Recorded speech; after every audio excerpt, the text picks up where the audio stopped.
நீங்கள் பார்த்து கொண்டிருப்பது உங்கள் கம்ஃபர்டர் டிஜிட்டல் சேனல், உங்கள் மெய்யான தேற்றரவாளர்.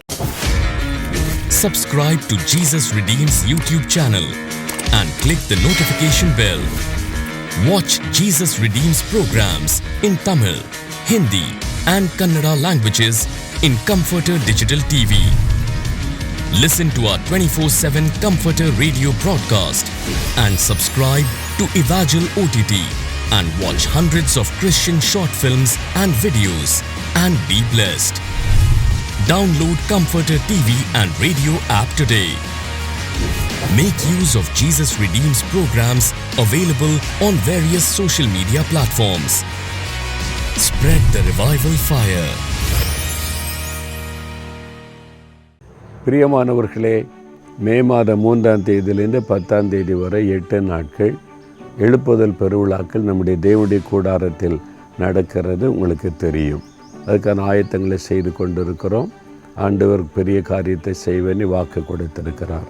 ஒவ்வொரு நாளும் ஒவ்வொரு விதமான பெருவிழாக்கள் அந்தந்த ஆசீர்வாதத்தை மக்களுக்கு கொடுப்ப கர்த்தர் ஒழுங்கு செய்திருக்கிறார். அதில் சந்ததியின் ஆசீர்வாதம், குழந்தை இல்லாதவர்களுக்காக அந்த ஆசீர்வாதத்திற்காக ஜெபிக்க ஆசீர்வாத பெருவிழா மே மாதம் 9ஆம் தேதி வெள்ளிக்கிழமை காலையில் 11:30 மணியிலிருந்து 1:30 மணி வரைக்கும் இந்த பெருவிழா ஜெபம் நடைபெறும். குழந்தை இல்லாத தம்பதிகள் அந்த ஜெபத்தில் வந்து பங்கு பெற்று நீங்கள் ஆசீர்வதிக்கப்படலாம். அதில் சாட்சிகளை நீங்கள் கேட்பீங்க. அதுக்கான விசேஷித்த ஜெபங்கள் ஏறெடுக்கப்படும். அதனால் தம்பதியாக நீங்கள் கணவன் மனைவிமா வந்தீங்கன்னா அந்த பெருவிழாவில் ஆசீர்வாத பெருவிழாவில் பங்கு பெற்று உங்களுடைய கர்ப்பம் ஆசீர்வதிக்கப்படும், உங்களுடைய சந்ததி பெருக உங்களுக்காக ஸ்பெஷலாக ஜெபிக்கப்படும். அதுக்காகவே அந்த நாள் நேரத்தை கர்த்தர் குறித்து கொடுத்திருக்கிறார். அந்த ஆசீர்வாத பெருவிழாவில் பங்கு பெற தம்பதிகளாய் வந்து தேவன் கொடுக்கிற சந்ததியின் ஆசீர்வாதத்தை பெற்றுக்கொள்ள அன்போடு உங்களை அழைக்கிறேன். ஆமென்.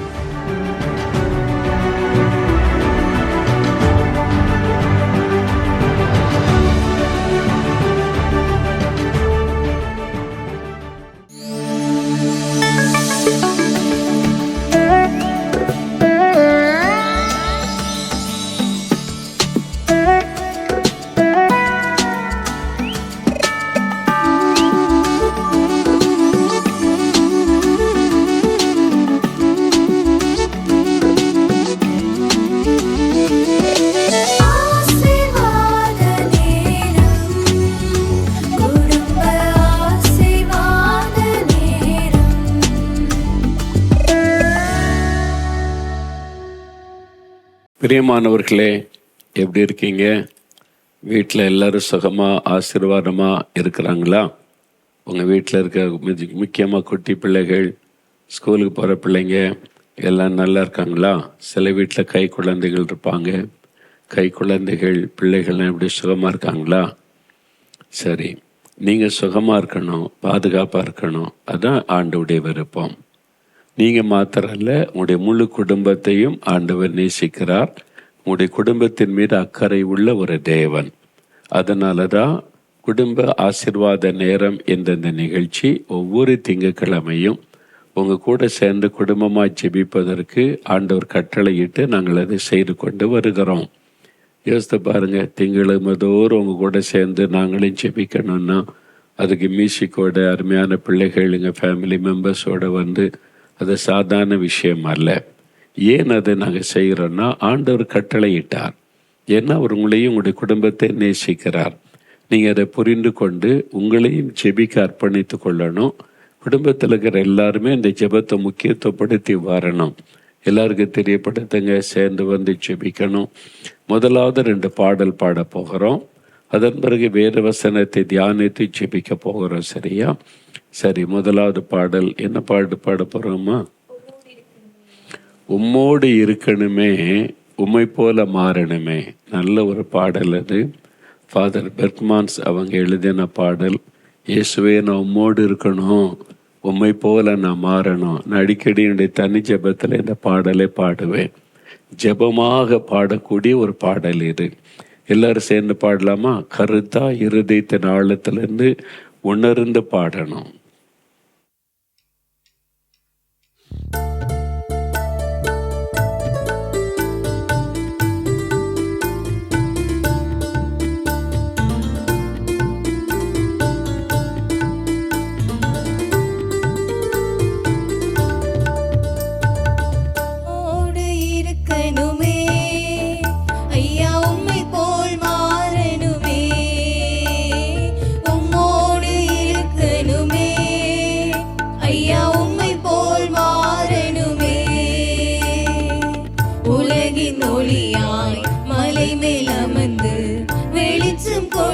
இருக்கணுமே,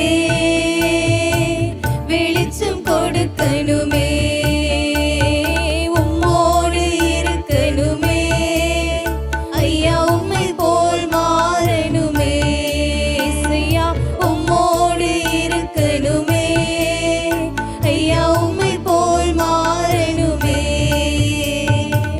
ஓடும் நதியின் ஓரம் வளரும் மரமாய் மாறணுமே,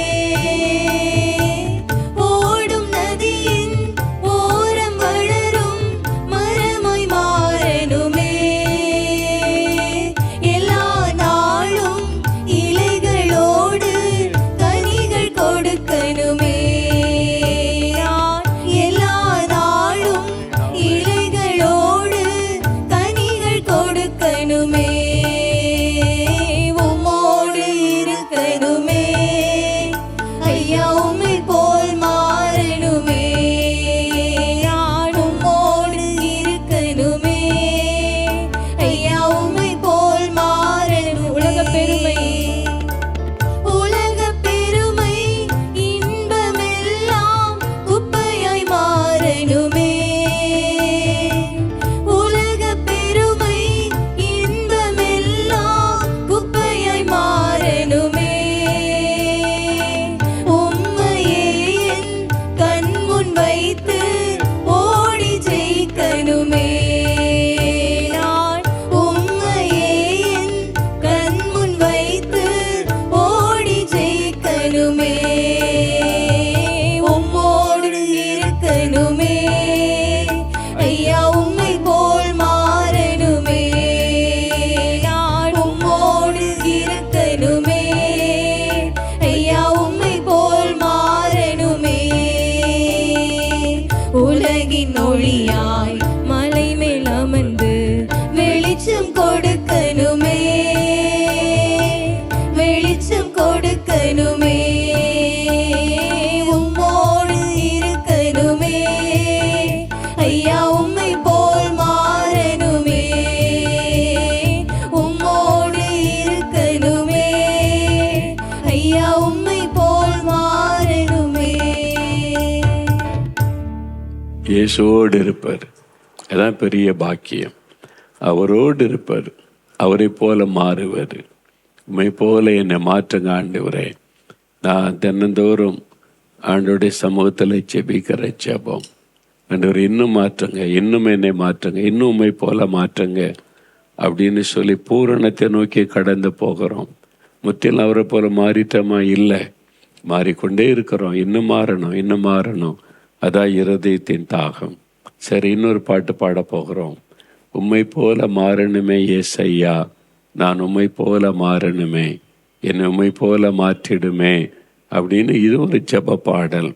நான் அடிக்கடி இந்த வார்த்தைகளை சொல்லி ஜெபிக்கிறதுனால அந்த வார்த்தைகளை வைத்து ஆண்டவர் ஒரு பாடல் கொடுத்தார். அதுதான் இந்த பாடல். நம்ம சேர்ந்து இணைந்து பாடலாம்.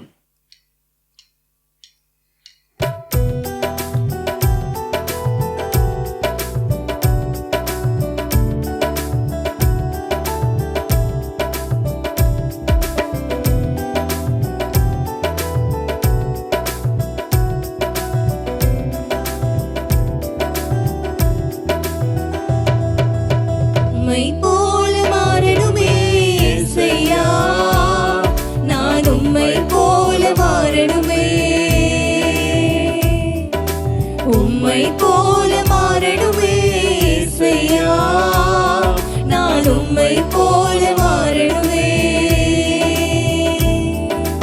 உம்மை போல மாற்றிடுமே ஏசையா, என்னை உம்மை போல மாற்றிடுமே,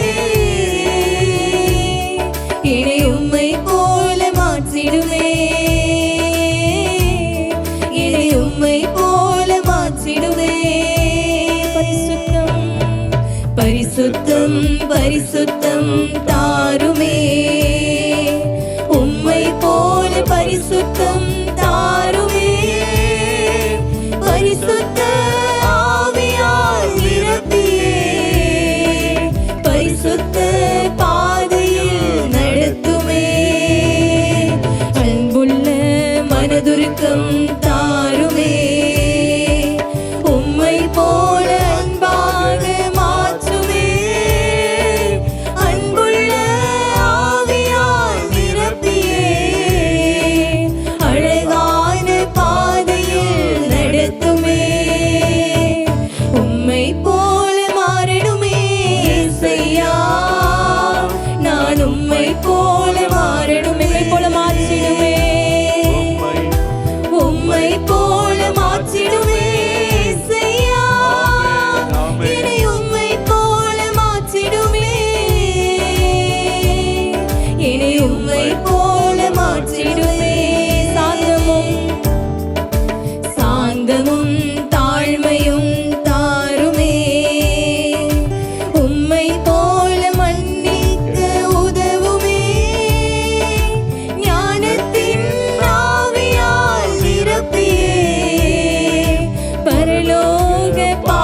நல்ல ஒரு ஜெப பாடல் இல்லை?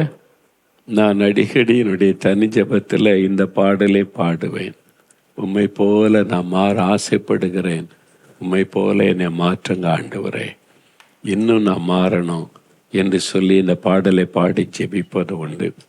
உங்கள் வீட்டில் கூட அந்த மாதிரி பாடல்களை பாடி பிள்ளைகளை ஒரு பக்தி மார்க்கத்தில் உற்சாகப்படுத்தணும். இயேசுவை போல நம்ம மாறணும், அவருடைய தெய்வீக குணங்கள் சுபாவங்கள் நமக்குள்ள வரணும்.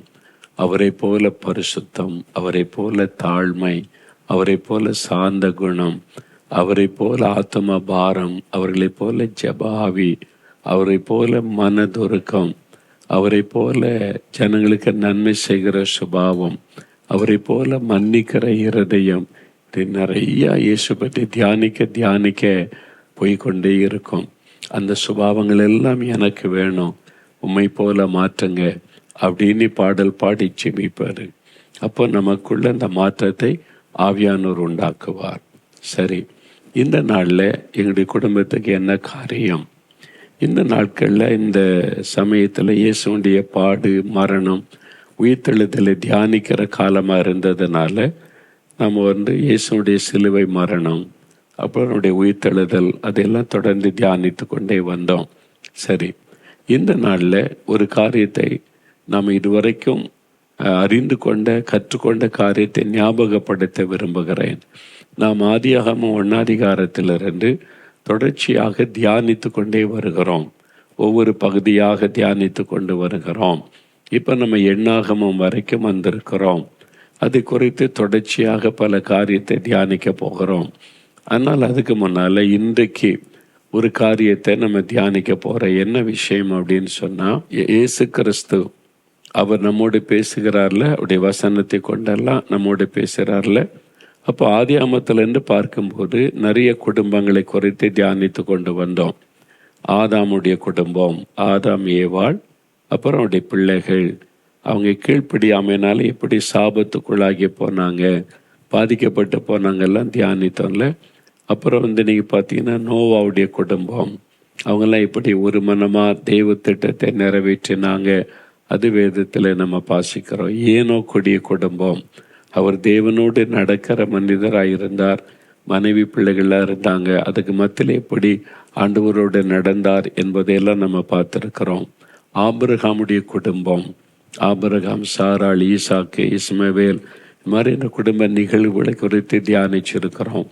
அப்புறம் ஈசாக்குடைய குடும்பம், ஈசாக்குடைய குடும்பத்தில் ஏசா, யாக்கோபு, கணவன் மனைவி பிள்ளைகளாக நிறைய காரியத்தை ஆண்டவர் கற்றுக் கொடுத்தாரல்ல. அதன் பிறகு யாக்கோபுடைய குடும்பம், அவருடைய குடும்பத்தில் அவருடைய பிள்ளைகள், பெண் பிள்ளை, இப்படி பல காரியத்தை தொடர்ச்சியாக நம்ம தியானித்து கொண்டு வந்தோம். ஆண்டவர் குடும்பங்களை நேசிக்கிறவர், குடும்பங்களை ஆசீர்வதிக்க விரும்புகிற ஒரு தேவன். அப்போ இந்த குடும்பங்களை குறித்தெல்லாம் நம்ம தியானித்து கொண்டே வந்திருக்கிறோம். நிறைய காரியத்தை கற்றுக்கொண்டு இருக்கிறோம். அதை நம்ம நம்முடைய குடும்பத்தில், நம்முடைய வாழ்க்கையில் நடைமுறைப்படுத்தணும். அப்போ அந்த ஆசீர்வாதம் நம்முடைய வீட்டிலே பலிக்கும், அதை நம்ம பார்க்க முடியும். அதனால் இந்த நாளில் வேத புஸ்தகத்திலிருந்து ஒரு வசனத்தை நான் உங்களுக்கு சொல்லி குடும்பங்களின் ஆசீர்வாதத்துக்காக ஜெபிக்க போகிறேன். ஆண்டவர் குடும்பத்தின் மீது எத்தனை அக்கறை உள்ளவராய் இருக்கிறார் என்று பாருங்க. ஆதியாகமம் 22 17 வசனம் பாருங்க. ஆதியாகமம் 22:17. நான் உன்னை ஆசீர்வதிக்கவே ஆசீர்வதித்து உன் சந்ததியை வானத்து நட்சத்திரங்களைப் போலவும் கடற்கரை மணலைப் போலவும் பெருக பண்ணுவேன் என்றும் உன் சந்ததியார் தங்கள் சத்துருக்களின் வாசல்களை சுதந்திரித்து கொள்ளுவார்கள் என்றும். ஆண்டவர் பாருங்க, ஒரு ஆசீர்வாதத்தை வாக்குத்தத்தமாய் கொடுக்கிறார் ஆபிரகாமுக்கு. ஆபிரகாமை சோதித்து அறிந்த சமயம் ஆபிரகாம் சோதனையிலே ஜெயிக்கிறார். ஆண்டவருக்கு தன் மகனை பலியாக கொடுக்க ஆயத்தமாக்கி விட்டார். அப்புறம் ஆண்டவர் சொல்லுகிறார், நான் உன்னை ஆசீர்வதித்து உன் சந்ததியை நான் பெருக பண்ணுவேன். அப்போ கர்த்தருடைய ஆசீர்வாதம் உங்களுக்கு ஒரே மாத்திரல்ல, உங்களுடைய சந்ததி, பிள்ளைகள், பிள்ளைகளின் பிள்ளைகள், அவருடைய பிள்ளைகள், அது மாதிரி 1000 தலைமுறைக்கும் இரக்கம் செய்கிற தேவன் என்பதாய் பார்க்கிறோம். உங்களை நிறைய பேருக்குள்ள பாரம், என் பிள்ளைகள் இப்படி இருக்காங்களே, என் பிள்ளைகளுடைய வாழ்க்கை எப்படி இருக்கிற, என் மகள் இப்படி கஷ்டப்படுறா, என் மகன் இப்படி கஷ்டப்படுறா, பிள்ளைகளுடைய காரியம் எப்படி இருக்கிற, இது குறித்து வேதனை இருக்குல்ல. ஆண்டவர் பாருங்க, ஆபிரகாமின் நிமித்தம் அவருடைய குமாரனை ஆசீர்வதித்தார். ஈசாக்கு நிமித்தம் யாக்கோபை ஆசீர்வதித்தார். அப்போ யாக்கோபு நிமித்தம் அவருடைய பிள்ளைகள் எல்லாருக்கும் ஆசீர்வாதம். இப்படி ஆண்டவர் சந்ததி சந்ததியாய் ஆசீர்வாதத்தை அருளுகிறவர். உங்கள் குடும்பத்திலும் எல்லாரும் ஆசீர்வதிக்கப்படுவாங்க. உங்களுடைய கணவர் அவங்க செய்கிற தொழில் வேலை அதில் ஆசீர்வாதம். அப்புறம் அவங்க செய்யக்கூடிய கையின் பிரயாசம் பிஸ்னஸ் கைட்டு செய்கிற எல்லாவற்றிலும் ஆசீர்வாதம். அவங்க செய்ய நினைக்கிற காரியத்தை ஜெயமாக்கி கொடுத்து அதில் ஒரு ஆசீர்வாதம். அப்படி ஆண்டவர் உங்களுடைய குடும்பத்தை முழுமையாய் ஆசீர்வதிக்க விரும்புகிறார். ஒரு பூரணமான ஆசீர்வாதம் உங்களுடைய குடும்பத்தில் உண்டாயிருக்கும். அதற்கு தான் நீங்கள் குடும்பமாக ஆண்டவரை சேவிக்கணும், குடும்பமாக ஆண்டவரை தொழுது கொள்ளணும், குடும்பமாக ஜெபிக்கணும். அப்படி சொல்வதற்கு முக்கிய காரணம் அதுதான். ஏன்னா உங்களுடைய குடும்பத்தின் மீது தேவன் அக்கறையும் அன்பும் உள்ள ஒரு தேவன். அப்போ ஆண்டவரை எங்கள் குடும்பத்தை இப்படி நீங்கள் ஆசீர்வதிக்கணும். இந்த வாக்குத்தத்தத்தின்படி உங்களுடைய சந்ததி ஆசீர்வதிக்கப்பட்டிருக்கணும். உம்முடைய ஆசீர்வாதத்துக்காக நாங்கள் காத்திருக்கிறோம். நீ காத்திருந்து ஜெபிக்கும் போது ஆண்டவர் கட்டாயம் இந்த ஆசீர்வாதத்தை உங்கள் வீட்டில் எல்லாருக்குமே அருளி செய்வார். உங்களுடைய குடும்பமே ஒரு மன மகிழ்ச்சியாக சந்தோஷமாக இருப்பதை நீங்கள் பார்க்க முடியும். பிரியமானவர்களே, நான் அமெரிக்கா தேசம் போயிருந்த போது ஒரு வீட்டில் நியூயார்க்கில் நான் தங்கி இருந்திருக்கிறேன். அந்த வீட்டில் பார்த்தீங்கன்னா காலையில் குடும்ப ஜெபம் பண்ணுவாங்க. நான் போன அந்த சமயத்தில் பிள்ளைகள்லாம் காலேஜில் படித்து கொண்டு நான் ஸ்கூலில் காலேஜில் படித்து கொண்டு இருந்தாங்க. 2 பையங்க 2 பெண் பிள்ளைகள். அவங்களுக்கும் வேலை, அவங்க ஒய்ஃபுக்கும் வேலை. அப்படி இருக்கும். காலையில் குடும்ப ஜெபம் எல்லோரும் பாட்டு பாடி துதித்து அவங்க ஜெபம் செய்வாங்க. அது மாத்திரம் இல்லை, மாலையிலையும் குடும்ப ஜெபம் வைப்பாங்க. நான் அந்த மாதிரி பார்த்தது 1-2 குடும்பங்கள் தான். டெய்லி ஒரு வேளை குடும்ப ஜெபம் பண்ணுறவங்களே இன்றைக்கி அரிதாக இருக்கிறது. அவங்கெல்லாம் தினம் 2 வேளை குடும்ப ஜெபம் வைப்பாங்க. பிள்ளைகள் முறுமுறுக்க மாட்டாங்க. எல்லாரும் அந்த புஸ்தகத்தோட வேத புஸ்தகத்தோட நல்ல பாட்டு பாடி துதித்து ஜெபித்து வசனத்தை தியானத்தை ஜெபிப்பாங்க. அதனுடைய விளைவு அந்த குடும்பத்தில் நிறைய ஆசீர்வாதங்கள் நன்மைகள், பிள்ளைகளுடைய வாழ்க்கையில் நிறைய அற்புதங்களை நான் பார்த்துருக்கிறேன். அப்போ நான் நினைத்து கொள்வாங்க, குடும்பமாக இன்றைக்கு ஜெபித்த ஜெபம், பெற்றோரின் ஜெபம், அவங்களுடைய தாத்தா பாட்டியினுடைய ஜெபம், அவங்கெல்லாம் சேர்ந்து ஜெபித்த ஜெபத்துக்கு ஆண்டவர் பதில் தருகிறார் என்று. ஆண்டவர் ஆபிரகாமை ஆசீர்வதித்தார்ல, உங்கள் சந்ததி உங்கள் பிள்ளைகள் பிள்ளைகளின் பிள்ளைகள் அப்படி ஆசீர்வதிக்கப்படுவாங்க. அப்போ அதற்கு நீங்கள் குடும்பமாக ஜெபிக்கிற காரியத்தை விட்டு விடக்கூடாது. குடும்பமாக ஆண்டவரை மகிமைப்படுத்தணும், ஆண்டவரை உயர்த்தணும், அதற்கு உங்களை அர்ப்பணித்து கொள்ளணும். அதனால் இந்த நாளில் அதை குறித்து யோசிங்க. உங்களுடைய பிள்ளைகள் குடும்பமாக ஜெபிக்கிறாங்களா? தூர தேசத்தில் இருக்கலாம், நீங்கள் விசாரிக்கணும். குடும்பமாக ஜெபிக்கிறாங்களா? பிள்ளைகளா குடும்பமாக ஜெபம் பண்ணுங்க. அவங்கள உற்சாகப்படுத்தணும். அந்த ஜெபத்தினால் வரக்கூடிய ஆசீர்வாதங்களை அவங்களோடைய பகிர்ந்து கொள்ளணும்.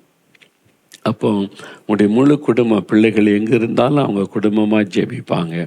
ஜெபிக்கிற குடும்பங்கள் எப்போவுமே சேர்ந்து வாழும். அங்கே பிரிவினை வராது.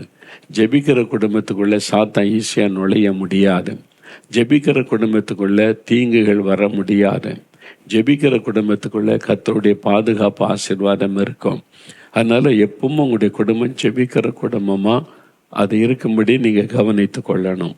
இப்போ நம்ம ஜெபிக்க போகிறோம். ஆண்டவரே, எங்களுக்கு கொடுத்த இந்த பாக்கியம் ஸ்லாக்கியதற்காக ஸ்தோத்திரம். நாங்கள் ஜெபத்தை மாத்திரம் விட்டுறாதபடி தினமும் குடும்பமாக ஜெபிக்க கிருபை கொடுங்க, நடத்துங்கன்னு சொல்லுங்கள். ஆண்டவர் அந்த கிருபைகளை தந்து உங்களை ஆசீர்வாதத்தை நடத்துவார். இப்போ நம்ம ஜெபிக்க போகிறோம். அப்படியே முழங்கால் படியிடுங்க. ஆண்டவரே, ஆபிரகாமுடைய குடும்பம் சந்ததி ஆசீர்வதித்தீங்க. அதே மாதிரி என் பிள்ளைகள் பிள்ளைகளின் பிள்ளைகள் குடும்பத்தில் இருக்கிற எல்லாரும் அவங்க விசுவாசத்தில் உறுதியாக இருக்கணும், விசுவாச குடும்பத்தாராக இருக்கணும், வசனத்துக்கு கீழ்ப்படிந்து நடக்கணும், அவங்க ஜெபிக்கிறவங்களா இருக்கணும், குடும்பத்தில் கர்த்தருடைய ஜெபாவி ஊற்றப்படணும், பாதுகாப்பு உண்டாக இருக்கணும். பேர குழந்தைகள் எல்லாம் ரட்சிக்கப்படணும், ஆவிக்குரிய அனுபவத்தில் வரணும், சாட்சியாக நிற்கணும் அப்படின்னு கருத்தா ஜெபம் பண்ணுங்க. உங்களுடைய குடும்பத்தில் இருக்கிற எல்லாரும் ரட்சிக்கப்படணும். எல்லா வீடுகளிலும் குடும்ப ஜெபம் நடக்கணும். உங்களுடைய பிள்ளைகள், பேர பிள்ளைகள் வீடுகள் எல்லாம் நீங்கள் ஜெபிங்க. வயசானவங்க கருத்தா ஜெபிங்க. ஆண்டவரே, எங்களுடைய குடும்பத்துக்காய் ஸ்தோத்திரம். எங்கள் குடும்பத்தை நேசிக்கிறதற்காய் நன்றி. எங்கள் பிள்ளைகள், பிள்ளைகளின் பிள்ளைகள், சந்ததிக்காக நாங்கள் உம்மை துதிக்கிறோம். ஆண்டவர், எங்களுக்கு நல்ல ஒரு ஆவிக்குரிய ஐக்கியத்தை தந்திருக்கிறீங்க. சபை பாஸ்டர் தந்திருக்கிறீங்க. இந்த மாதிரி ஒரு ஐக்கியத்தை தந்த தேவனுக்கு ஸ்தோத்திரம். ஆண்டவரே, நாங்கள் இதில் யாரும் குறைவுபட்டு விடக்கூடாது. அந்த குடும்ப ஜெபம் இன்னும் பெருகணும், ஆசீர்வதிக்கப்படணும். அதற்காக நாங்கள் ஜெபிக்கிறோம். என் சந்ததி ஆசீர்வதிக்கப்படும் என்ற வார்த்தையின்படி என் பிள்ளைகள், பேர குழந்தைகளை இந்த வருடம் ஆசீர்வதியும். படிப்பிற்கு வேண்டிய கிருபை ஞானத்தை அருளி ஆசீர்வதியும். அவங்க சாதனையாளர்களாய் வளரும்படி ஆசீர்வதியும். அநேகருக்கு ஆசீர்வாதமாய் இருக்கும்படி ஆசீர்வதியும்.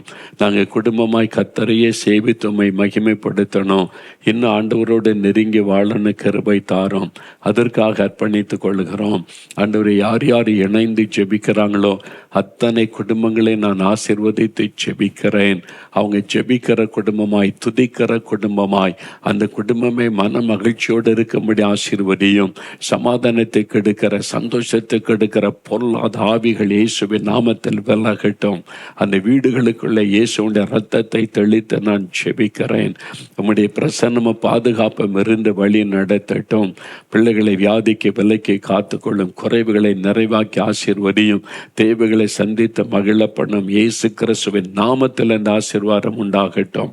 அதே மாதிரி எங்களுடைய தெருவில் இருக்கிற எல்லா குடும்பங்களும் ஆசீர்வதிக்கப்படணும். ஆண்டவரே, எங்கள் பக்கத்து வீடு, எதிர் வீடு, அந்த குடும்பத்துக்குள்ள சந்தோஷம் வரணும், சமாதானம் வரணும், பிரிவினைகள் ஒழியணும், அன்பற்ற தன்மைகள் மாறணும். எல்லா குடும்பங்களுக்கூட ரட்சிப்பின் சந்தோஷம் உண்டாகணும். எங்கள் தெருவில் இருக்கிற எல்லா குடும்பங்களுக்காக ஜெபிக்கிறேன். எங்களை நேசிக்கிற, அன்பு காட்டுகிற இந்த மகளுக்காக, இந்த மகனுக்காக, இந்த குடும்பத்துக்காக ஜெபிக்கிறோம். அவங்கெல்லாம் கூட ரட்சிக்கப்பட்டு உம்மை துதிக்கணும், ஜெபிக்கணும். அதற்காக கருத்தாய் ஒருமனப்பட்டு நாங்கள் ஜெபிக்கிறோம். எங்கள் ஊரில் இருக்கிற எல்லா குடும்பங்களும் இயேசுவுக்கு சொந்தமாகட்டும். எல்லா வீடுகளுக்குள்ளும் இரத்தத்தை தெளிக்கிறேன். எல்லா குடும்பத்தாருமை துதித்து பாடி ஜெபிக்க ஆவியானவர் எங்களுடைய கிராமம் முழுவதில், பட்டணம் முழுவதில் கிரியை செய்யும். பெரிய ஒரு ஆவிக்குரிய மாற்றம் இயேசு கிறிஸ்துவின் நாமத்தில் உண்டாகட்டும். கர்த்தருடைய கரம் தொடுகிறதற்காக, அற்புதம் செய்கிறதற்காக ஸ்தோத்திரம், ஸ்தோத்திரம், ஸ்தோத்திரம். இயேசு கிறிஸ்துவின் நாமத்தில் ஜெபிக்கிறோம் பிதாவே. ஆமேன், ஆமேன். என் ஆத்துமாவே கர்த்தரை சோஸ்தரி, என் முழு உள்ளமே அவருடைய பரிசுத்தமுள்ள நாமத்தை சோஸ்தரி. என் ஆத்துமாவே கர்த்தரை சோஸ்தரி, அவர் செய்த சகல உபகாரங்களை மறவாதே. ஆமேன், ஆமேன். எங்கள் குடும்பம், எங்கள் குடும்பம், எங்கள் குடும்பம், இயேசுவின் குடும்பம், மகிழ்ச்சியான குடும்பம், ஆசீர்வாதமான குடும்பம். இயேசுவே குடும்ப தலைவர், இயேசுவே குடும்ப டாக்டர், இயேசுவே குடும்ப நண்பர், இயேசுவே எங்களுக்கெல்லாம். இயேசுவே குடும்ப தலைவர், இயேசுவே குடும்ப டாக்டர், இயேசுவே குடும்ப நண்பர், இயேசுவே எங்களுக்கு. This program is sponsored by Brother Edison Yabes and family, Chennai. Happy birthday, Sister Mary Selvarani. உபாகமம் 7:13 படி, கர்த்தர் உங்கள் மேல் அன்பு வைத்து உங்களை ஆசீர்வதித்து உங்களை பெருக பண்ணுவாராக. Mr. Arun Kumar Paul and Mrs. Elena Sophie, Tanjavur. Happy birthday, Sister Brinda Paul and Sister Chitra Daniel. Zephaniah 3:20 படி, கர்த்தர் உங்களை கீர்த்தியும் புகழ்ச்சியுமாக வைப்பாராக. Brother Jayadas and family, Tirunelveli.